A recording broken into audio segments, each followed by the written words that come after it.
Hey, good morning, it's Owen Bigland. This is the Inside Edge video blog. This blog is going to be a little different. I'm asking for my audience, some audience participation for this blog.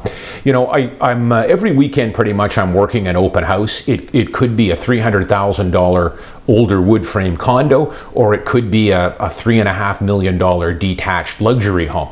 So I meet a lot of people through my open houses. On the condo listings that I have, you know, my open houses the last couple of years, I'm swamped. I'm usually getting 20, 30 parties through on a Saturday or Sunday. So I meet a lot of young people, a lot of first-time buyers for these type of units. And often if I've got time, we'll strike up a little bit of a conversation.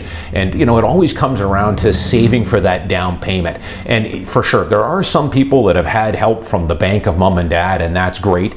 But you know, I work with a lot of clients, young clients every year that did not have help from mom and dad. And I know this Vancouver market, it's a beast. Let's face it, it's the most expensive, toughest housing market in the country and one of the toughest in North America. So it is tough to get that money saved for a down payment. But it can be done because I see it every single month in my business. I see young people that did not have any help from their parents and grinded it out, were diligent about saving their money, and put together that $30,000 or $40,000 they need, or even less. I mean, keep in mind too that on the media, they'll often make it sound like you need 50 or 60 or 100K to get into this market, and you don't.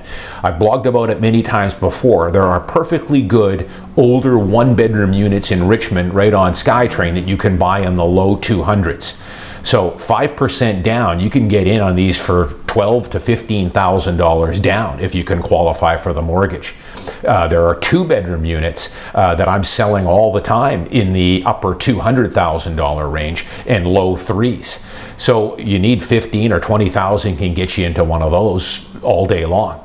But on this blog, let's just come up with some creative ways, and I've talked to people and I've asked them, you know, what are some of the things that they've done to save, to get that down payment. And it doesn't come easy. You got to make some sacrifices. So some of the ones that I see is, and what I recommend is, if you're comfortable living in your parents' home, milk that for all it's worth, but take advantage of it. Don't just stay at your parents' home and, you know, don't do anything.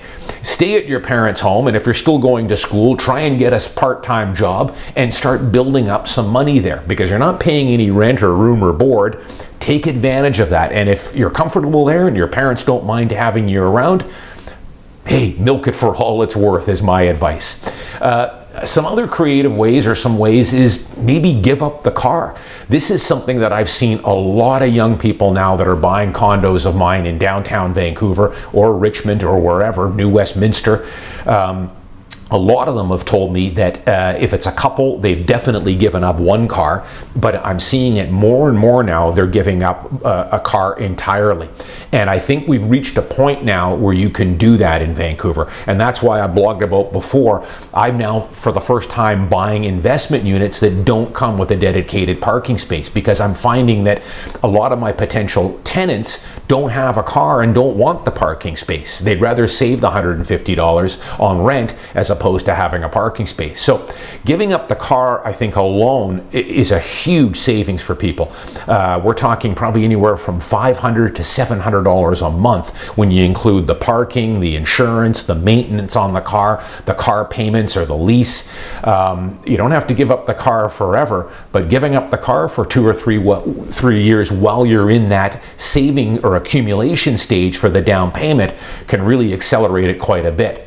You know, some other things, you know, making your coffee at home. I've heard people, you know, say that, you know, rather than paying the $5 every morning for Starbucks, I gave that up. That adds another $100 or a couple $100 a month to your account. You'd be surprised at how much money you're burning through by buying a coffee every day at Starbucks. Giving up the odd sporting event or concert. This stuff is expensive.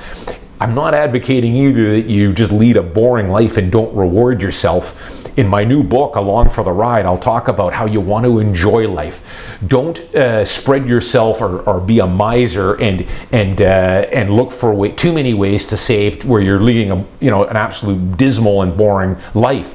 treat yourself to some of these things, but look for ways where you can cut back on them.